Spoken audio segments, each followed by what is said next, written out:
I'm Nick Knudsen, joined by Will Miles. Welcome to Stand Up and Holler. On this week's episode, the Grinch leaves something for us under our tree. Usually the Grinch takes something away, but this one left the stinking pile of something under our tree on Christmas Eve.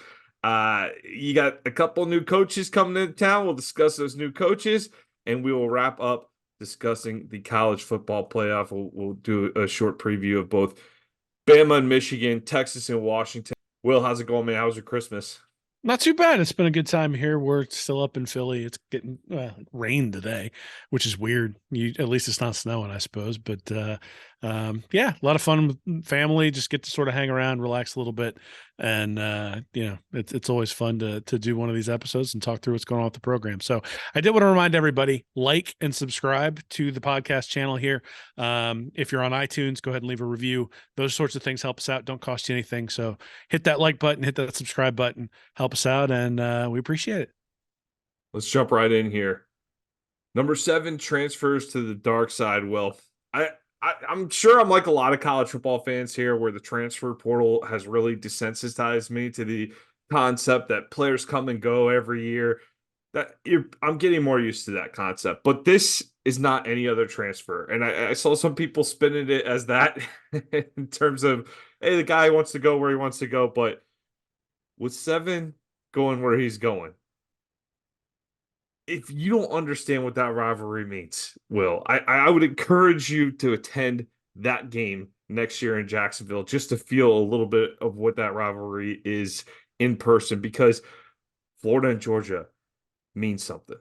And when you see guys bouncing back and forth between these programs, well, it's not something that is sustainable long term, I think, if you're going to keep the meaning of this rivalry here. So typically when a guy heads out to another school, we do this too. We wish him good luck. Hey, good luck.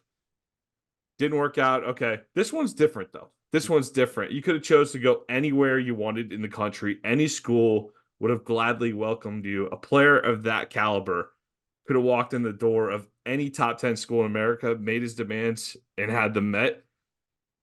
If you want to play for a contender next year, you got Ohio State, you got Oregon, you got Texas, and hell, Alabama's out there too, if you really want to stay close to home. But Georgia, Will, Georgia. We're talking about Georgia here, Will. We're talking about Georgia, not Notre Dame, not USC, not Clemson, Georgia. Georgia. If it wasn't enough of a slap in the face to choose to leave that to go to Georgia, he left that for us under the tree on Christmas Eve. And this is the way I'm looking at it. Some breakups are amicable, and some relationships require a clean cut.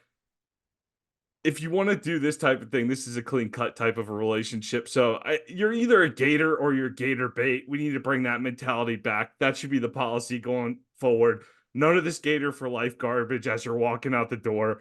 And look, from that's the emotional side, right?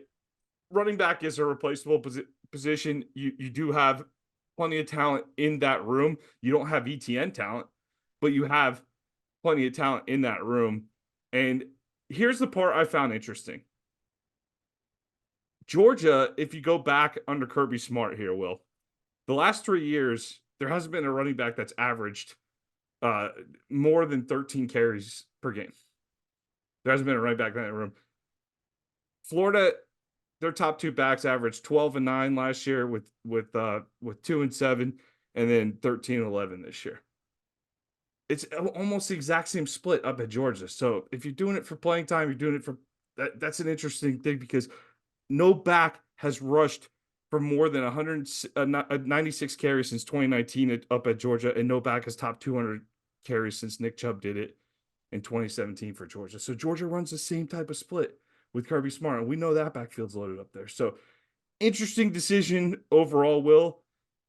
It sickens me to my core, but this is what college football is, and I guess no appreciation for these type of rivalries. I feel like an old man on the front yard yelling about kids on the lawn, but man, this one sickens me, man. I'm not okay with this. I was gonna say, you done crying, buddy? You done crying? Do we need to get you a no, teddy bear? I'm going to be pissed about this one for a long time. So no, You can make fun of it. I'm not happy about it, dude. I'm not happy about this one. So look, I think there's two things here. One is that it sucks to have Kirby Smart come into your house and stuff you in a locker, and that's what happens when we've been talking about for a month now. The three guys that we didn't want to see transfer, at least I've said, the three guys I didn't want to see transfer were Shamar James, Trey Wilson, and Trevor Etienne. And Etienne decides to transfer. Not only that, decides to transfer to a rival. It was funny because before he announced the decision on Christmas Eve, I was going to try to put something out for Christmas that sort of like the gifts that Florida fans need or something like that. One of the suggestions you made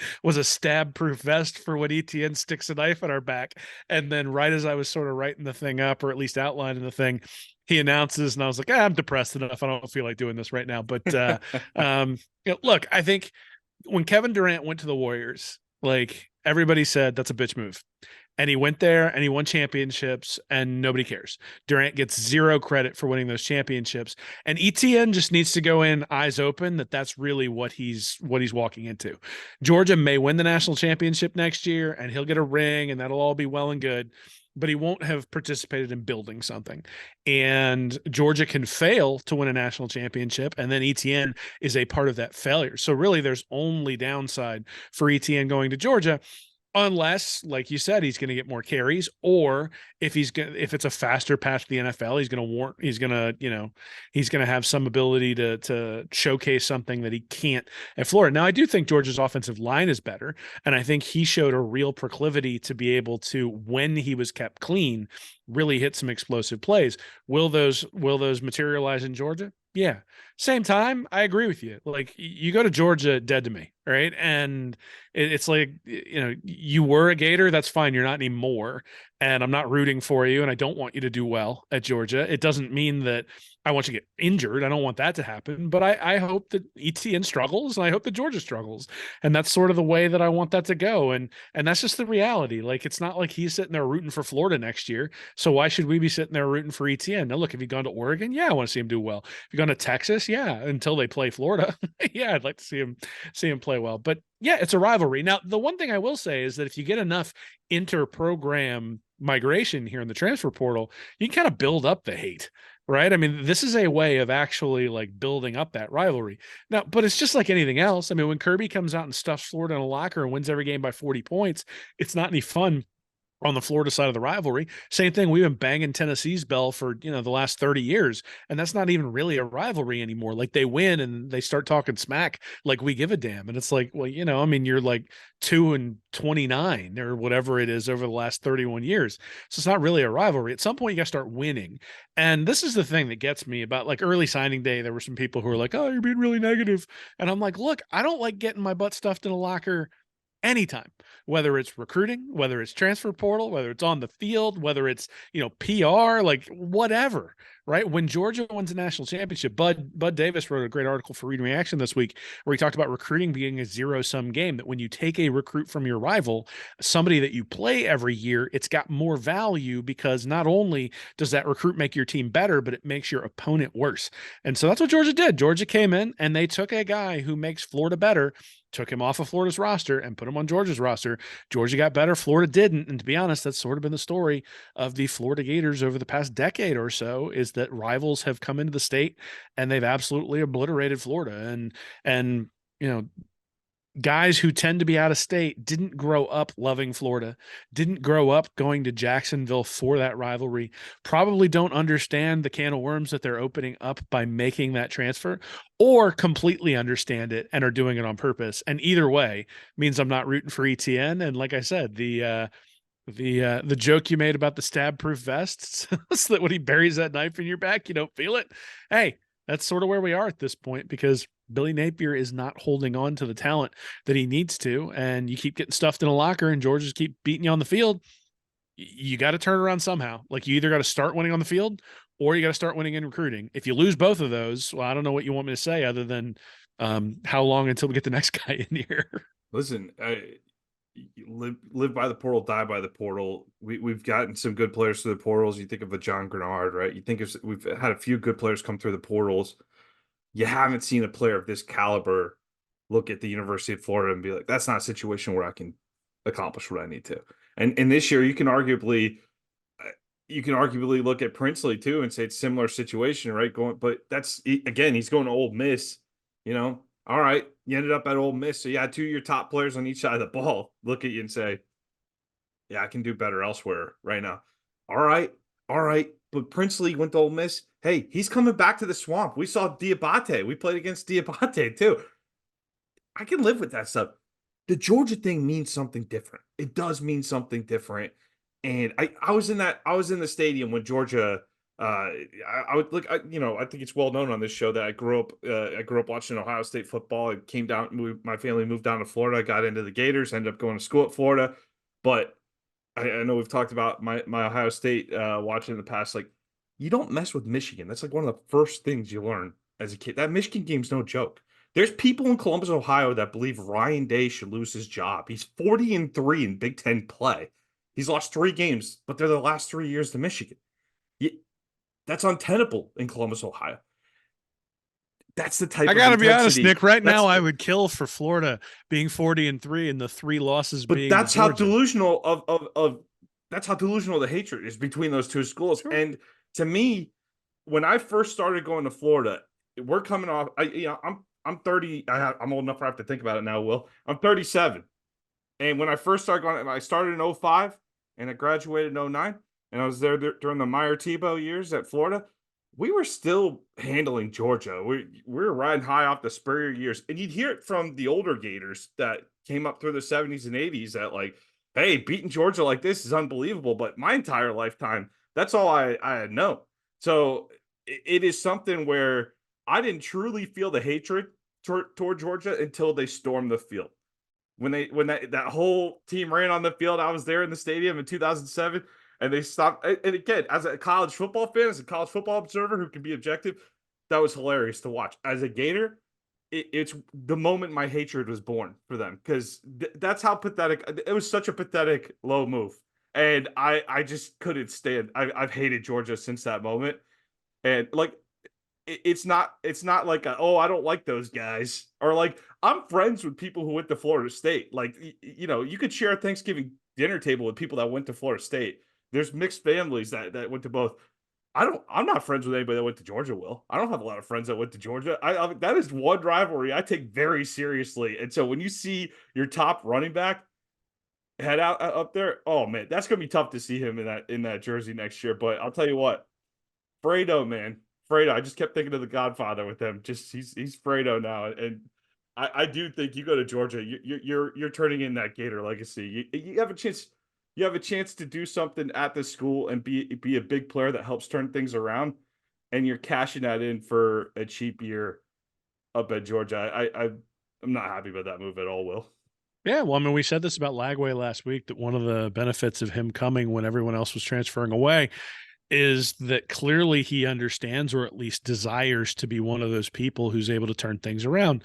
Now, the problem you have that's bigger than Georgia and bigger than all the other stuff, and you sort of tied it in with Human Mealan as well, is that Billy Napier's losing guys who are productive on the field to the transfer portal. You want to use the transfer portal to bleed off the guys who are going to go play at Tulane and going to go play at Bowling Green and going to go play at lower level schools.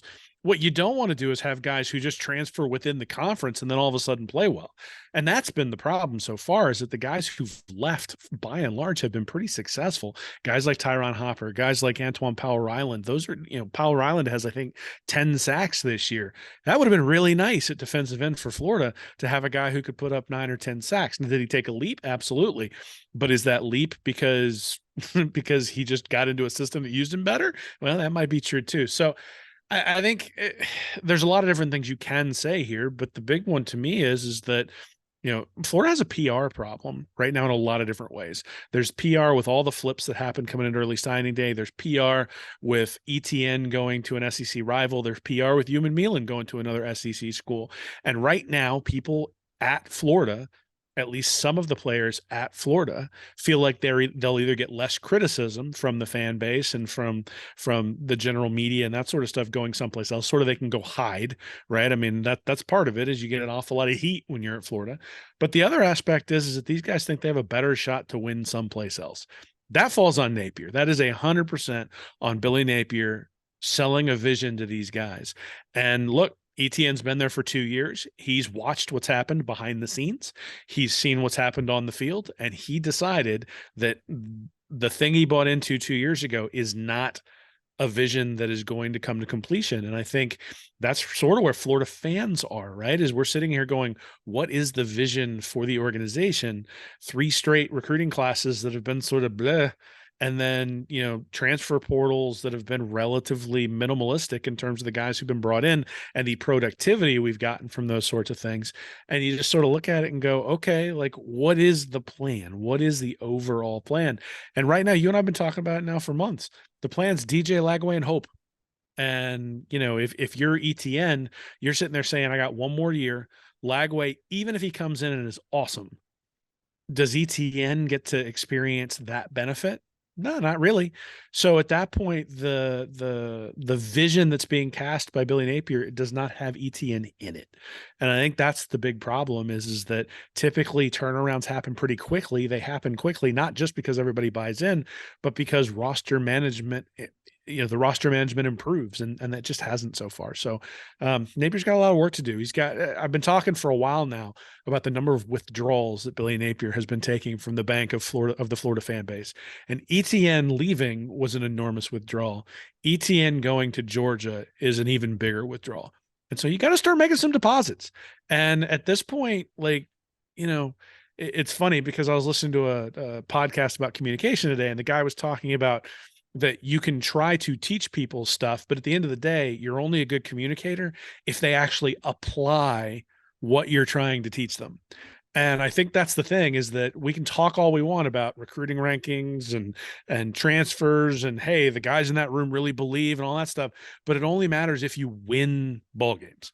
And at this point, it's no longer recruiting rankings or roster value or positional comfort or any of that stuff. It's win the friggin' ball game. And that's what Billy Napier has to do. He has to start winning ball games, because without winning, there is no vision to sell, because at that point it's just, hey, come do the thing we've done the last 3 years. It's like, well, that's not going to work if they end up going 6-6 again this year, or even worse.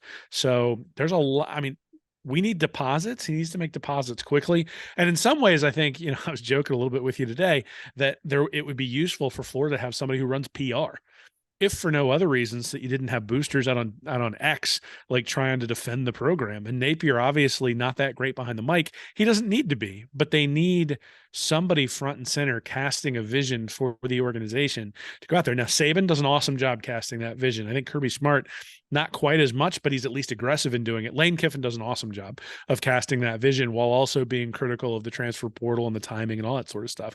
It feels like in many ways, it's like, whoa, well, we were caught by surprise that the transfer portal is the way it is this year. Well, you don't have a bowl game. You should have an advantage over other people.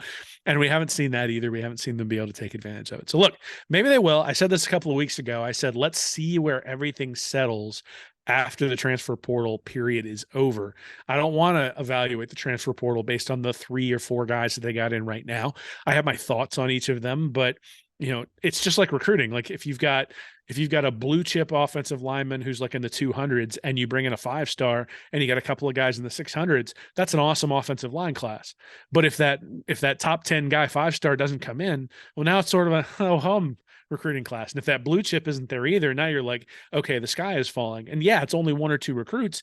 At the same time, if all you had was the 5-star and no one else on offensive line coming into a class, you'd still look at it and go, this class is short, just from the standpoint of what if that guy gets injured? Like, you can't put all your eggs in that basket. And so let's see where the transfer portal settles. Let's see how that looks in a month or two and understand who we've got coming to the program. And then at that point, we can really start sounding the alarm if the vision has not sold guys in terms of, hey, you're going to get a lot of playing time. There's a lot of stuff to fix here, and we're going to bring guys in, but if they bring in a new linebacker, a new corner, and a new safety, well, hey, now we got to look at that and say, what does that do to the defense? Where does it end up? And how does that relate to my point, making some deposits and winning some ball games? Yeah, I really, where this is taking me, where in terms of like, I think what it means is I think that's something that's getting lost in the transfer portal era, is the idea behind what makes college football great. When I think of David Nelson, I think of him catching that winning touchdown to lock up the game against Oklahoma in Miami to secure a national championship, that passed that jump pass from Tebow, right, to win the national championship. What do you think of when you think of Jarvis Moss? Block field goal, Yeah, an extra point. yeah, cock block, right? South Carolina, right? What do you think of when you think of Chris Doering? Touchdown catch against Kentucky, probably. Right, right. The moments, right? Chris Doering was a great receiver, but you think of these great moments that are etched in the legacy of a program. And it's not that you don't have the ability to contribute to that as a transfer, but if you jump around and you're just a 1 year guy here and there, or 1 or 2 years, what does it does it carry the same meaning versus a guy that comes up through the program, right? So this is just a choice that guys are going to have to make, right? Like Steph Curry is going to end up being a Warrior for his entire career. That's going to mean something. Michael Jordan, other than the last couple of years, was He's a when bull. he went to the Wizards, Nobody he was a thinks of him bull, as a right? wizard. Yeah, Reggie Miller is a pacer, right? right. And you got a guy like Paul Pierce who went to Brooklyn and then to the Clippers after Boston. You got a guy like KG who goes from Minnesota to Boston. Okay, well, who does he belong to? LeBron's been all over the place. Who does he belong to? In fact, when LeBron sort of broke a record the first year he was in LA, it's like, oh, like he doesn't belong to anybody. And that doesn't mean LeBron's not a great player. It doesn't mean that LeBron doesn't deserve a lot of the accolades that he gets, but it means he doesn't belong to anybody, right? And doesn't belong to a fan base specifically. And no one's built that relationship. So like Grant Hill means more to Duke than Zion Williamson. That's just the way it is, right? Grant Hill will always mean more to Duke than Zion Williamson. So Right. it comes back to what do you want? And I think one of the things that sort of I think is a valuable part of the transfer portal is you get to get what you want, right? Etienne historically would not have been able to do this. An interconference transfer without having to sit out. Florida wouldn't have let him out of his NLI, and he wouldn't have been to go to Georgia, and he would have had to sit out a year to transfer someplace. Now we could say, oh, well, that's better because he wouldn't have gone to Georgia. At the same time, there's a level of intrigue now to Florida, Georgia next year in terms of are Miles Graham and Shamar James and Cam Jackson going to make ETN know that they're there? Right. Maybe they're gifted enough to do that. Maybe they're not, but there should not be any sort of motivational deficiencies there on the Florida side of the ball for that game next year. It should be chippy and good. I'm glad it's going to be chippy. So I sort of look at it. I go, like, ETN's burned some bridges. I don't think there's any doubt about that. He's not going to the Ring of Honor. He's not getting invited back to, alumni days that fans are going to be at. And that's something that he sacrificed. He's lost something in doing that. He's also gained something in terms of going to Georgia. And he made a determination that that was more valuable to him. I think it's a Florida problem that he thinks that this is a more valuable move than staying here. And so it's on Florida to figure out how to make staying at Florida be attractive enough that a player would not do this. And the fact that Florida has not been able to make it attractive enough that a player wouldn't do this is a Florida problem. And so I understand what you're saying. I get it. It sucks. I don't like that he's going to Georgia either. At the same time, let's look in the mirror. And let's say we brought in a guy with a vision that was cast. He's from Texas. He's not a Louisiana. Gator, or Louisiana. He's not a Gator historically, Yeah. right? So you brought in a guy from Texas with a vision. What I'd like to hear, and I know we're not going to hear it, but what I'd like to hear is what changed?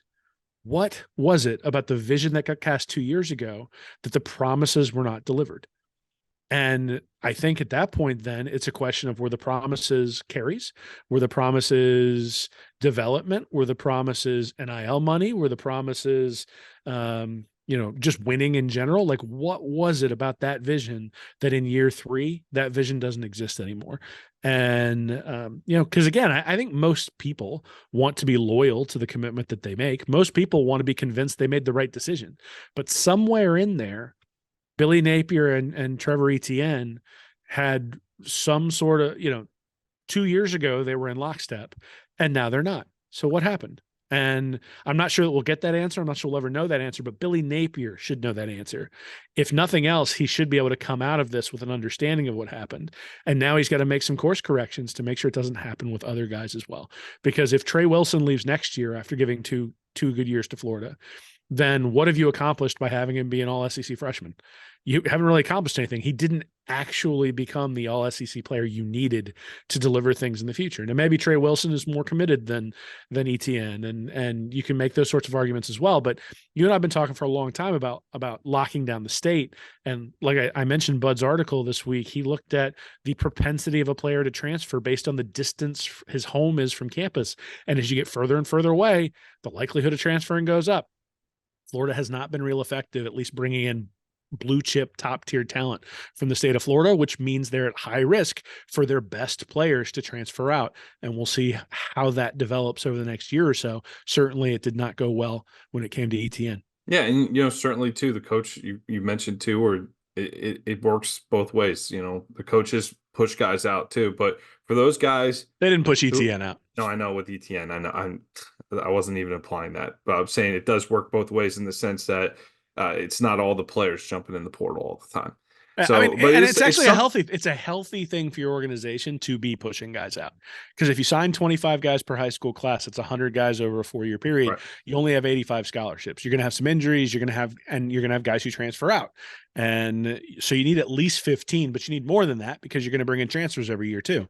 So let's say you bring in 4 or 5 transfers every year. Well, now you got 120 guys over the course of a 4-year period, which means you got to get 35 guys who enter the transfer portal. The problem Florida has is that they got guys entering the transfer portal they want to keep. And so, you have to just to replace Etienne's production or just to replace Human Milan's production requires bringing in someone who's at least on that level. And we'll see, right? I mean, obviously the expectation is Joey Slackman is going to be able to take the pen transfer, is going to be able to take some of the snaps that Human Milan would have gotten and is going to be able to deliver. Justice Boone's going to be back. He's going to be able to take some of those snaps. The defense likely is going to improve just by virtue of it can't possibly be that bad 3 years in a row. I said that last year. It couldn't possibly be that bad 2 years in a row, and I was wrong. So, but just by dent of that, you figure they're going to be a little bit better. So, hey, there's an opportunity here for some of these guys to sort of step up. But the problem is if you put Slackman next to Human Milan and somebody transferred out who wasn't going to get any playing time anyway, well, now you've got 2 guys who are above average on the defensive line. And as of right now, Human Milan was the guy you sort of looked at and said, hey, he's the one who's above average there on the defensive line. And now you got to figure out how to replace him. It's something that should be considered by the players. If the players are in a position where they do have the choice, like an Etienne, what is the future value of building a legacy at a single school, like having the fan base fall absolutely in love with you? There are plenty of Gators from the past that probably have great connections through the university and through the people at the university because they were Gators and because they made big plays in big moments, or they brought something to the program during their time here. And that's something that I think players should consider before they bounce around. You got some of these guys playing at their 3rd or 4th school. Like, sure. You ever make a bad choice when you're 20 years old, Nick? Yeah, I know, Will. I'm asking a question. I'm asking a question here. I'm not saying there's like, a definitive single answer, but I don't think it's something that gets measured very much. Like I'm looking at like a Dylan Gabriel, for example, the quarterback. He's going to end up at Oregon, Oregon, USC, Oklahoma. 20 years from now, which one of those fan bases is going to really have a deep memory with Dylan Gabriel? Like UCF. It would have if he stayed there. I think if he would have stayed at UCF, he would be a UCF legend. But he went to Oklahoma. He's going to Oregon now. So now he's just a guy that kind of bounces around. And that's what would Dylan Gabriel's legacy have been if he stayed at UCF? And I think that's something to consider. Well, I think you're projecting something that is important to you that may not be important to it's up to each player to decide. Right. I'm not saying it's one right or wrong, but I'm saying I don't think that's considered much in these decisions. I think they're looking at what serves me best now, and I don't think they're measuring, even from an NIL standpoint or a value standpoint, what's the value of building goodwill with one fan base to a large degree. I think that's something that should be considered because there is some value in that. Well, so it turns out that, again, 20-year-old kids tend not to think about 20 years in the future. Not a surprise, which means you can't. I'm bringing it up. Well, but I mean, it's like me telling someone who's 18 about all the joys of being a father. And it's like, they may listen to me, they may understand it, but they're not going to make choices based on like they're not married yet. They don't have any of the, You're right. Nobody in college is thinking about their future, Will. Nobody in college is thinking about their future. No, he is thinking about his future. He's thinking about who's going to get me into the NFL. And he's thinking about I got I 3 or 4 years once I get there. And if Kirby Smart can get me to a first or a second In round this grade, specific I case, make 10 I or agree. 15 million I bucks. get what you're saying, but I'm saying I never hear that other part discussed. I never hear like you got some guys you could build a legacy with a school. I think there's some value in Because that. it's And sixth on the list. Like, I'm sure they try to sell it, but at the end of the day, hey, you might be able to go 4-8 next year and be a sixth round pick in the NFL if you stay here. And on the other side, you got Kirby saying, I'm going to get you into the first or second round, and you can come here and actually win some ball games against behind an offensive line that's going to open some holes for you. And whether that's true or not, the sales pitch, and this is what it comes down to, is like if you go and you buy a car and someone tries to sell you on the air conditioning, you're like, well, look, the air conditioning may be great. I don't really care. Even in the state of Florida, where that's really important. Like, there's a lot of things I'm looking at in the car before I care about the air conditioning. Now, the air conditioning needs to be there. I will notice after I buy the car if the air conditioning does not work. At the same time, it's not probably what I was making the buying decision on. And I think that's sort of where you are. Is if all you're selling is, well, look, you'd be a Gator legacy. And if we're able to turn this around, think about how people would think about you. If that's all you got for a pitch, probably not enough. In fact, probably needs to come with a I'm giant not saying NIL that's all deal they had for a associated with it. pitch either. I think you're taking that out to the extreme there, but I think that's something where there is that factor in there that I don't think is being considered at all. And I do think that it is a short term for a guy like ETN's different, man. That guy could go anywhere and play anywhere. I'm talking about more like the mid-tier guys that would be starters, contributors on a team, but they're not necessarily going to play 5 years in the NFL or even maybe 2 years in the NFL, and they're going to be known for who they played for in college. Like I don't think Dylan Gabriel is going to have this extensive. I think he's a great example because So I it don't depends on I don't it think he's depends going to on have an what. extensive NFL career, but if he would stay at UCF, he would have had he'd be a legend there right now. Maybe, but it also depends on what Dylan Gabriel's career goals are. If Dylan Gabriel wants to be a coach, that guy has been exposed to so many different people who will now be able to get him into It's positions absolutely an of individual advantage. thing. It's So absolutely an again, I individual sort of thing. go back to it's part of it. It's the air conditioning in the car needs to work, especially if you're in the state of Florida. But the fact that the the fact that the car goes 0 to 60 in a certain number of seconds, and the fact that it's a hybrid or an electric or gasoline or whatever, like those are the things you're weighing. And then when someone goes, oh yeah, you'll have a legacy, you go, oh, that's pretty cool. I can see that being a valuable addition to my time at Florida. Now look, I don't think Etienne came to Florida expecting to transfer out. I think Etienne came because there was a vision that was cast where he looked at it and said, I can be someone who has a legacy who tries to turn it around. And the concern that I would have for the overall program is that he looked and said, I can't do that anymore. I'm not going to be able to turn this thing around. If I can't turn it around, then I don't have that legacy. And so, since I'm not going to have that legacy, I might as well go win. I Right. suspect that's probably the decision making tree. And so, again, I go back to it's on Florida to fix that decision matrix. It is on Florida to sell the vision. It is on Florida to stop getting stuffed in the locker by Georgia every single time. And they see it too. The players see it too. They all look at it and go, all my friends are going to Georgia. Why not join up with them? Why not Kevin Durant it? And in college football, you can do that. There is no salary cap. There is no, you can join up with all your friends and have a super team and do that sort of stuff. Etienne's made that choice. I think it may impact him 4 or 5, 6 years from now. At the same time, he may decide he wants to be a graduate assistant and he'll have an opportunity to do that at Georgia 4 or 5 years from now because he's got the experiences and the connections that he made there. So, depending upon what he values, this might be the perfect move for him. I'm not going to wish him well. I don't want him to do well. I want Georgia to crash and burn. At the same time, I understand the decision, and I'm willing to admit, or at least willing to postulate, that Etienne going to Georgia is a symptom of not just what Georgia's doing right, but a symptom of what Florida's doing wrong. And they need to take a look in the mirror when their best player transfers to their biggest rival. All right, let's move on. A couple new hires here. You got Will Harris coming in, the defensive backfield, defensive back coach, secondary coach. I think he worked with the corners out in LA with the Chargers this past season. Served as a defensive coordinator at Georgia Southern a couple years ago and worked with the Washington Huskies over the course of 4 seasons. being promoted from an assistant to the full-time defensive backs coach in 2020 and 2021. Some good results out at Washington. Will, some of the guys he worked with ended up being solid NFL draft picks. A lot of good experience for a young guy here coming into Florida, really following the blueprint along the defense with Austin Armstrong, right? Young, promising coach that has some good pedigree coming into the program. Well, certainly has the NFL experience.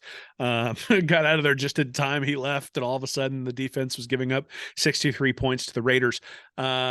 I think, obviously some pretty good early returns. Gregory Smith deciding to come to Gainesville on early signing day. I don't think you can blame anything like Phil Simi going to Texas on Will Harris. Time will tell. I think this is my commentary on the coaches is going to be the same thing that for both of them most likely, which is we thought Corey Raymond was going to be a revelation there at the defensive backs coach, and Raymond did not bring in the level of recruit that we thought he was going to bring based on his history at LSU, and certainly Florida did not get the level of performance out of the defensive backs that we would have expected based on Raymond's pedigree. So I don't know that we necessarily want to look at pedigree and say, oh, that's the only thing we're going to evaluate here. I think we look and say, all right, we got Triquez Bridges, who's coming in as a transfer. We've got Greg Smith, who's coming in as a recruit. Will Harris is coming in, sort of has his hands on both of those. He is handpicked by Austin Armstrong, which means they should be in lockstep in terms of making sure that the scheme on the back end is meeting expectations for what Armstrong wants to do overall.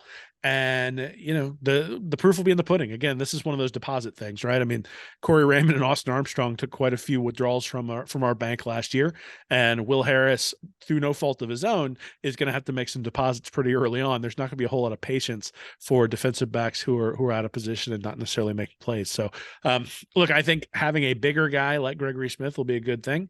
I think Harris, certainly the NFL pedigree helps. The pedigree of putting guys in the NFL while he was at Washington helps. He is a West Coast guy, though, right? USC is his alma mater, and then Washington is experienced, San Diego. So it's not like he's got a bunch of relationships with those Florida high schools. And again, I think one of the big things that Florida is going to need to think about is having guys who have relationships with the schools close to the university, because otherwise you get a risk of transfer. So if he spends a lot of time on the West Coast bringing in defensive back prospects, I think that'll be a mistake. I think they need to make sure that they make inroads in Florida.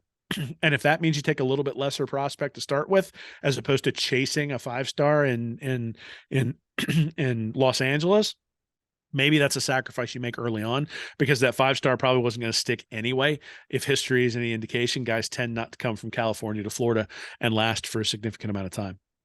Similar situation along the defensive front. Gerald Chatman comes over from Tulane to coach the defensive line. He was with Carl Durrell at Colorado in 2002, served as D-line coach, and was promoted to interim defensive coordinator. So he has a little bit of play calling experience in game. Served as a defensive analyst at LSU in 2021, and in 2019, 2020, worked with the Cincinnati Bengals as an analyst with the defensive ends and outside linebackers. Heard some good things about Chatman from Carlos Dunlap in particular. We saw some good quotes out there from Dunlap saying Chatman is just a great coach to work with. So again, not a ton not a ton of years in terms of experience, Will, but this is a coach that he's certainly been around. I just read the last 5 years. I mean, he's got about 14 years of experience coaching at this point. So, but this is his biggest job yet, I would say, as a defensive line coach at Florida. Good opportunity here for a young guy to prove himself. Yeah, well, again, I think good sign that LJ McCray decided to put his faith in Billy Napier, Austin Armstrong, and in many ways Gerald Chatman to come in and give him the opportunity. Now, I'm sure that there were some maneuvers and things going on with NIL and stuff associated with that too. But at the same time, Florida was able to get the job done with McCray, and Chapman's going to have high level talent to work with right off the bat there at edge rusher. Same thing I said, right? Sean Spencer, his unit did not get the job done. And just if coaching can just raise the Gators to average, they've made major progress. at corner, at safety, and then at interior lineman. Interior lineman, Pro Football Focus had them like right at average. I think it's actually a little bit worse than that if you look at the overall success of that line. We talked all year about the defensive line allowing the linebackers to roam a little bit. That was never the case. The linebackers were almost always getting hit by pulling guards in the running game. And certainly we can talk about gap integrity of the linebackers at the same time. Your defensive line has to make some plays from time to time. And Florida's defensive line didn't make very many. There weren't a whole lot of sacks, wasn't a whole lot of pressure, couldn't get pressure with the front four. So to me, look, we'll know pretty early on whether Chatman's making a difference. And this, again, I think goes back to, we got to see it, right? You got to make some deposits. It's time for all of these guys. And again, not Chatman's fault, but it's what he's walking into is they're going to have to make some deposits along with Austin Armstrong before we really trust the defense. And I mean, look, Florida fans have gotten burned the last 4 years. So 3 of the last 4 years, Florida's ranked below 100th in yards per play allowed. Florida has not been able to stop anybody in almost half a decade. And 2019 was the last time Florida had even a halfway decent defense. And so, look, it's been a while. We've got some PTSD from watching this defense, particularly against LSU. We've got some PTSD. The game where they couldn't stop Joe Burrow, and the game where they couldn't stop a counter, and then this game last year when Jaden Daniels went for like 9,000 yards. Like those sorts of things build up over time. These guys are going to have to make some deposits. And the good news is that just moderate improvement in each of these spots probably leads to significant improvement on defense, because there are some leaky spots for Florida, specifically at safety, corner, and linebacker. And if those can get fixed just to average, I think the defense gets way, way better. The challenge for Chatman is going to be with Human Milan leaving. Can he raise the level back? Human Milan was one of the better defensive linemen. You can complain about inconsistency. You can complain about his play against the run, especially when they dropped him into coverage. I think all those are legitimate criticisms. But the question is, compared to what? And if you compared him to the person who came in to spell Human Milan was much better. And so how are we going to build that into the defense? Is it going to be LJ McCray? Is it going to be another one of the defensive line recruits from this 2024 class? Or is it going to be guys like Searcy and Tyreek Sapp and some of the Cameron James and some of the other guys who are going to have to step up who've already been recruited? I think it's probably going to be a mix of all those things, but Chatman's going to be key to all that. Yeah, got to get some pressure on that quarterback. It's been a couple of years since we've seen that on a consistent basis. All right, let's move on to college football playoff. Let's start at the Rose Bowl. Michigan, Alabama. The Wolverines are 1.5-point favorites, which was amazing to me. I don't know how you bet against Saban right now. Well, like it's playoff time. Michigan, they got to prove it, man. They haven't been great in these big spots. They've had 3 great seasons where they've gotten to this point here, but they have not been great in their playoff showings so far. This Michigan team, McCarthy, absolutely outdueled Kyle McCord and really was a big reason why Michigan had no problem getting by Ohio State in Ann Arbor to close the season out. He's an impressive quarterback. He's a very good player, in that running game for Michigan, certainly strong. We've seen Bama just completely transform this back half of the season, and they're playing much better football. Although, yeah, 4th and 31 against Auburn, they've had their moments too. So this Bama team, you almost wonder which one's going to show up, but it's Nick Saban in the playoffs at the Rose Bowl.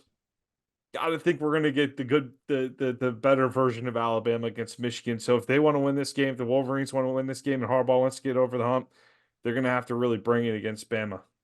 Yeah, I'm really curious to see what happens here. So the Michigan defense was really good this year. They were 4th overall in yards per play allowed, but Penn State was number 1, Iowa was number 2, Ohio State was number 3, and Nebraska was number 7. And the quarterback play in the Big Ten was just atrocious all year long. And so I'm not sure whether those numbers are actually reflective of how good they are, or whether those numbers are inflated by the fact that Penn State, you get to play them every once in a while. And Penn State's quarterback play was just awful. And Iowa's offense was just terrible. And Nebraska's offense was bad. And then you got Illinois and Indiana and Purdue. And it's like, who am I scared of when I'm looking at these teams that they're playing? At the same time, you can only play the schedule that you play.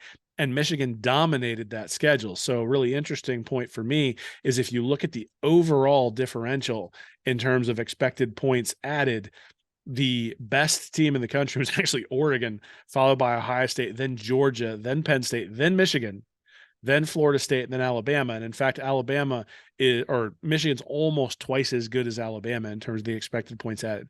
The EPA defensive stats for Alabama is really not that great. Their offense is pretty much on par with Michigan. So really what you're making is you're making a strength of schedule argument. You're saying that the SEC is that much better.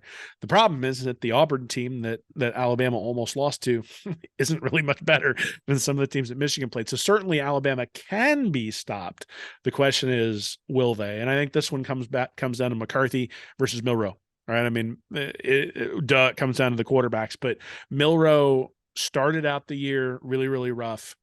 And now Michigan's had a month to prepare for him. And the question is, when you don't have a month to prepare for a guy who can run like that, then you can't necessarily be ready for everything they're going to throw at you. I think in this case, Michigan should be pretty much ready for what Jalen Milroe has done well all year long. The question will be, how does Alabama adjust off all of that? McCarthy certainly has more experience than Milroe, played in these games last year. I think if you told me to pick, I'd probably pick Michigan, just because I think the fact that McCarthy played in the playoff last year and Milroe did not probably gives Michigan an advantage. And especially if you think about, like, what happens if you throw a pick early? Do things sort of snowball? If you're Alabama, I think it does. If you're Michigan, I'm not sure that it does. And considering that Michigan probably has Alabama's signals at this point, I think I'd probably go with the Wolverines. Though, look, I'm not going to be surprised if Alabama wins, but this was not a great Alabama team. It was a good Alabama team. That's actually the argument that I made when I was arguing in favor of Florida State, as much as it pained me to be in the playoff, is if it was a great Alabama team who'd lost to a great Texas team, and then Alabama just blown everybody out the rest of the year, and you're like, look, they played one of the best 4 teams in the country and they lost to them, but they blew everybody else out, I'd be like, okay, but this team barely beat Arkansas. So, it's not as though this is like the best Alabama team we've ever seen. It might be one that Saban's having fun coaching.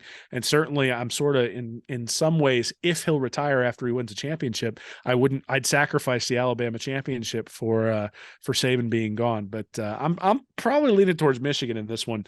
I think the Wolverines get it done. Well, if Pat McAfee were here, he could lead us in a round of Hail to the Victors and then pause for a second and say, "Give me Alabama," because I think Nick Saban and the Tide in this spot, I trust them a lot more than I do Michigan. But Michigan has been prepping. They've had a beat Georgia sign up there. They've had a beat Georgia sign. They've been ready for this moment. They got smoked by Georgia a couple of years ago in the Orange Bowl, and this program has been building to this moment. So, I mean, I know the whole room collectively groaned when they heard it was Alabama on TV, and then they quickly tried to recover in that moment. But I don't think this Michigan team is going to shy away, and I'm hoping for a good game. But I'm not betting against Saban and the Tide, so I'm expecting the Tide to roll here into the national title game. Let's go down and this is New Year's Day at 5 p.m. The Rose Bowl. Let's go New Year's night. I think it's at 8:45 to kick off Eastern time. Sugar Bowl, Texas versus Washington. We saw this as a bowl matchup in the Alamo Bowl a year or two ago here, Will. But you got Steve Sarkisian coaching against his old school at Washington. DeBoer, Penix, great story up in Washington. Explosive offense that can score on anybody in the country. But the real question here for me, Texas 4-point favorite. Quinn Ewers going up against that Washington defense. We have not seen good things out of that Husky defense at times this year. On the other hand, in their biggest moments, when they played Oregon twice, Washington's really stepped up and played well. And Texas is not one of those teams. Their program's turned around a lot. They're not automatic. They've played some close games against some mid-level teams this year too. So Washington can absolutely get this done here. But I think the smart money would be following Texas in this one, Will. Yeah, I'm taking Texas in this one, mainly because Texas average margin of victory 18.6 points per game, 4 one-score games. Average margin of victory for Washington 14.1, but 7 one-score games. And look, sometimes you end up in those roles. 7 one-score games for Auburn back in 2010 when Cam Newton led them to a national championship. But going 7-0 in one-score games is an unusual thing. Those things tend to even out. So 2 one-score wins over Oregon for Washington could have very easily gone the other way, especially the first meeting. Second meeting, Oregon got kind of a junk touchdown real quick. But that's sort of the thing, right? Is that Oregon got a touchdown in like 25 seconds when they got the ball back down 10 with like 2.5 minutes left and gave themselves a shot to win the game. And that is the weakness for Washington. So their defense giving up 5.4 yards per play compared to 4.9 for Texas. Their defense 0.181 is their EPA. Bigger is worse, and it's 0.082 for Texas expected points added per play. The Texas offense not as prolific as the Washington offense. Certainly, if Penix just comes out on fire, then the game will be close just because Washington won't be able to be stopped either. But I don't really expect Washington to be able to stop Texas, and I think there's a real advantage to where this game's being played. Right? I mean, the game is being played in Louisiana. It's close to Austin in comparison to the Washington fans having to come down. I think you get a significant home field advantage, and in the Michigan Alabama game, there's really not a home field advantage there being out in Pasadena, right? I mean, you're going to have fans from both sides, but it's not like it's going to be dominated by one or the other. And you think about like the game that Florida played Oklahoma back in 2008, the game being played in the Rose Bowl or in the Orange Bowl, where all those guys who were from Miami, who were on the Gator team, had all their family there and friends there and all that sort of stuff. It sort of felt like they were at home. Look, Louisiana's not going to be home for Texas, but they take a bus to this thing, right? They don't take a plane. And I think that makes a difference. So I'm going to take Texas probably in a 1-score victory. I think it'll be close. I think Washington keeps it close, but I think the Huskies luck runs out, and we got a Texas-Michigan final. Yeah, you got Texas, Michigan. I'll go with Texas, Bama. I think that was a great game too in Tuscaloosa. Bama didn't really have it cooking to the degree they do now, so it'll be interesting. I think that normally I'm not in favor of seeing rematches in title games. That's one I'm actually looking. I would look forward to that one. That could be a real good game. But we shall see. So the Rose in the Sugar Bowl, Michigan, Bama, Texas, Washington on New Year's Day. I saw a great tweet. Was it yesterday? I believe the guy was talking. This guy on Twitter was saying, "Yo, I'm sitting here watching UNLV Kansas, and I'm getting bombarded with ESPN reminding me of when the college football playoff is. If I'm watching UNLV Kansas, I'm definitely going to be watching the big games. So we know when those games are. So Well, the looking only one for, I'm not watching is Georgia, Florida State, because the Seminoles can't field a team. So, so that's my last question. That situation is getting more and more pathetic by the day with the amount of opt outs on both sides. Georgia's got a lot of opt outs too. They got a lot of guys not playing. What a joke for the Orange Bowl, though. Like, what do we got to do to incentivize, create an incentive structure for these games to not turn into a total joke like the Orange Bowl this year? Well, so two things. They're expanding to 12 teams in the playoff. And so, you're going to get the Poland Weed Eater Bowl, and then you're going to get the Orange Bowl hosting a playoff game. Will probably be the way that works. And then the other aspect is, and I think college football is reactionary. It's always been reactionary. They don't change until they have to. And if you look, they still don't have a contract for next year's playoff games. And I think one of the reasons they don't have a TV contract for next year's playoff games is because they can't guarantee to their TV partners that this kind of crap isn't going to happen, right? And if ESPN's going to pay for some bowl package that involves having all the ancillary bowls as well as the playoff, well, they're going to want to monetize those bowls as best they can. So look, college football will react because they're reactionary, and especially reactionary to money. Early signing day is going to go away. They're going to move the transfer window to after like all the bowl games are played, but before the playoff games are played or something like that. They'll find a way to move it back. Honestly, it would just, if they just move back the time that you can enroll, like, because the actual classes don't start until like January 20th. Mm-hmm. Like, so you take a month off as long as you allow guys to register and transfer in that time period. So I think what they'll end up doing is basically setting the transfer portal time as the day after New Year's Day. And then they'll set signing day to be sometime in January or February.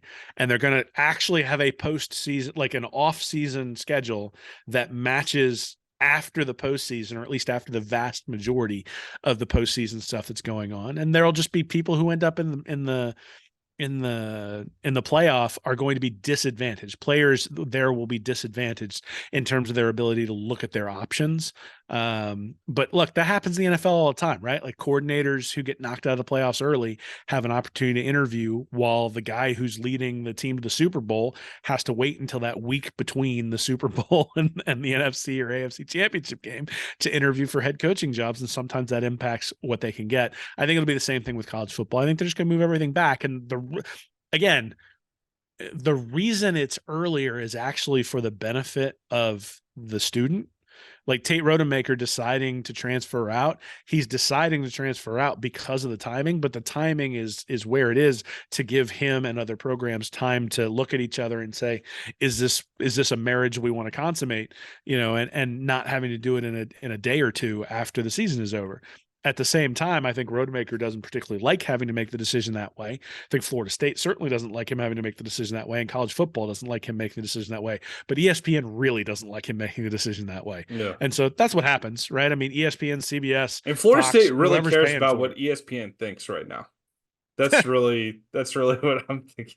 They got well, I mean, in Malik many ways, Murphy, though, the backup quarterback from Texas, just committed to Duke.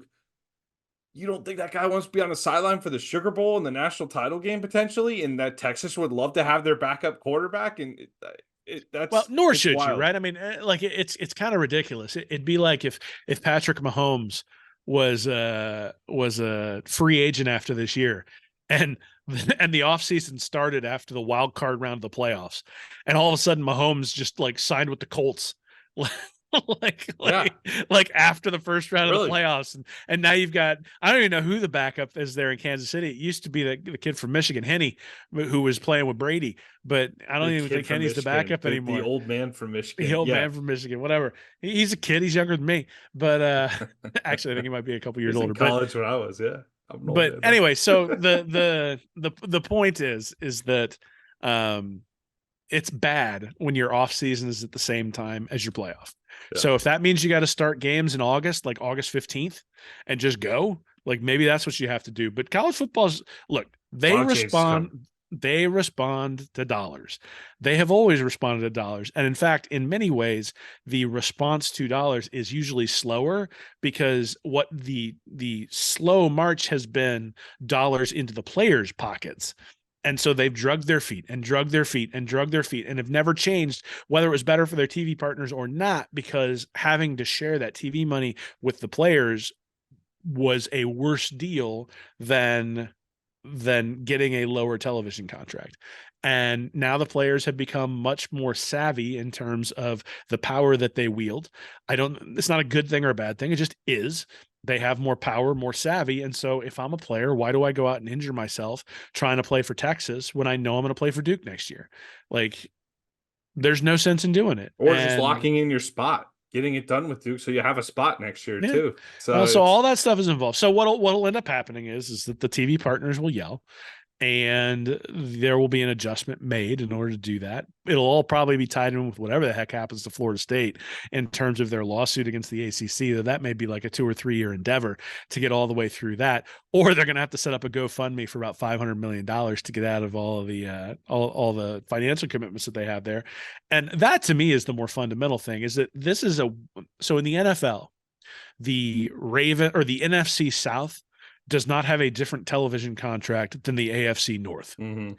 And so if the AFC North signed a TV contract with Fox, and it was like, we're going to give them all of our television rights until 2035, and the NFC South signed a contract that said, well, we're going to do it year to year.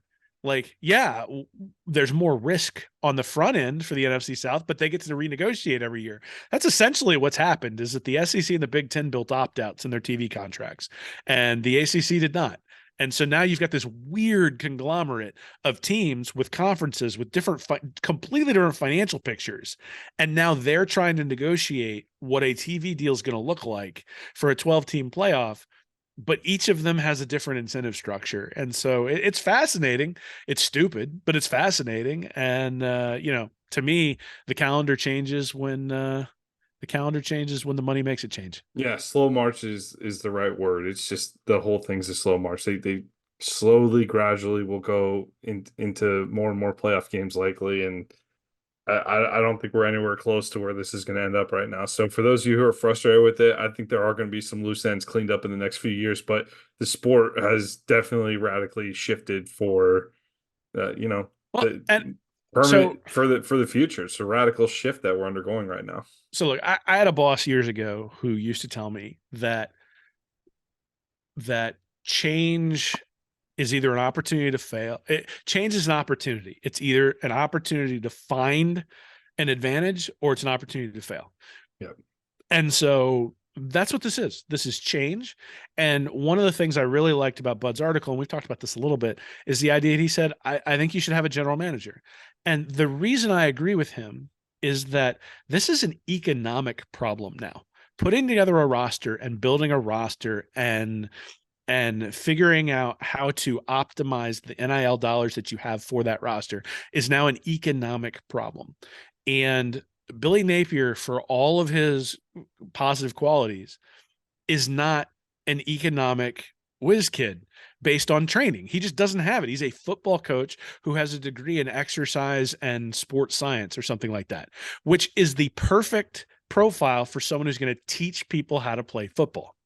But it is not a great profile for someone who's going to teach or who's going to do optimization and roster management of a multi-million dollar name, image, and likeness program for college athletes. And that's the reality. So I think there's an opportunity here. Florida has the ability to adapt. Other programs have the ability to adapt. The fact that the Texas quarterback, Malik, what was his last name? Malik Murphy decides to go to Duke is an advantage for Duke. Duke went and poached the backup quarterback off of Texas, off of a team that has a chance to win a national championship. Mm-hmm. And I guarantee you he's a more talented backup quarterback than many of the teams that are not playing. So Duke has an opportunity to do that. It's a little bit dirty. Does it feel a little bit wrong? Yeah, it does. But you know what? Duke's going to be a lot better next year because of it. And I think in some ways, that's just the nature of college football is it's always been a dirty business. There's always been bags handed out under the table. Now it's just these guys have the ability to move with bags that are significantly more and significantly above table. And so, if you're not going to take advantage of those edges, you're either using it as an opportunity to gain an edge or using it as an opportunity to fail. If I'm Florida, I'm trying to find every single possible way to use it as an opportunity to get an edge, so that I can, so that we don't have to talk about Etienne transferring to Georgia. So we can start talking about guys coming from Georgia to Florida. Fredo. That's going to be my reference from now on. Call him Fredo.